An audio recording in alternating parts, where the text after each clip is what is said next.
ભારત જ્યારે એમ કહેવાય કે વિકસિત ભારતના રોડ મેપ પર એમ આગળ આમ જતું હોય અને ત્યારે આપણું ગુજરાત એ કંઈ પાછું નથી અને આપણા માનનીય મુખ્યમંત્રી પણ એમ કહેવાય કે દિવસ રાત આની પાછળ દોડધામ કરી રહ્યા છે અને અમારા માટે ગર્વની વાત છે. આ મોકા ઉપર ભૂપેન્દ્રભાઈ પટેલ ગુજરાતના સીએમ સુરતમાં પધાર્યા છે તો અમને તેમને મળવાનો એક અનેરો આનંદ મળ્યો છે. એ અમારા માટે સુવર્ણ મોકો છે.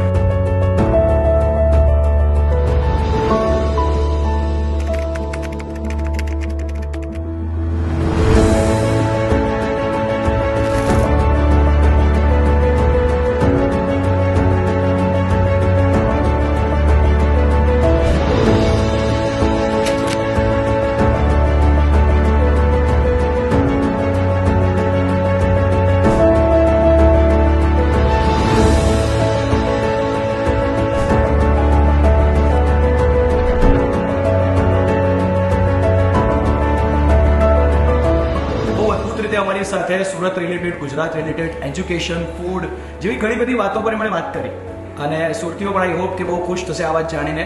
સીએમ સાહેબ ડાયરેક્ટ અમને મળી રહ્યા છે, અમારી પાસે જાણી પણ રહ્યા છે, ઘણું બધું અમને જણાવી પણ રહ્યા છે. સરકારશ્રીએ પહેલ કરી છે કે હકારાત્મક અભિગમ સાથે માહિતીઓનું આદાન પ્રદાન થાય. અને બિંગ અ બિઝનેસ સિનિયર ઓન્ટરપ્રનર્સ આ એક અવોર્ડ કરતાં પણ બહુ મોટી વસ્તુ છે જે તમને ઇન્સ્પાયર કરે છે. તો આવી રીતે જ ઇન્સ્પાયર થઈને એમ થાય છે કે હવે ઘણું સરસ કામ કરીશું.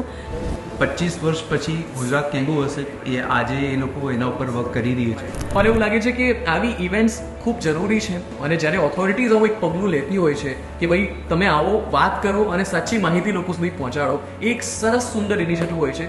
જ્યારે તમારા લીડર થોટફુલ હોય તો લીડરશિપની વાત જ કંઈ અલગ હોય. મને લાગી રહ્યું છે કે આપણે જે વિકસિત ભારતની વાત કરી રહ્યા છીએ એનું એક આહવાન થઈ ગયું છે. ઘણી બધી ચર્ચાઓ એવી હતી જે સુરતના કે પછી આપણે ગુજરાતના ડેવલપમેન્ટને લઈને હતી. અમારું જે પર્સપેક્ટિવ અને અમને જે આઉટપુટ મળ્યું છે એ કાફી બહુ ફ્રૂટફુલ હતું.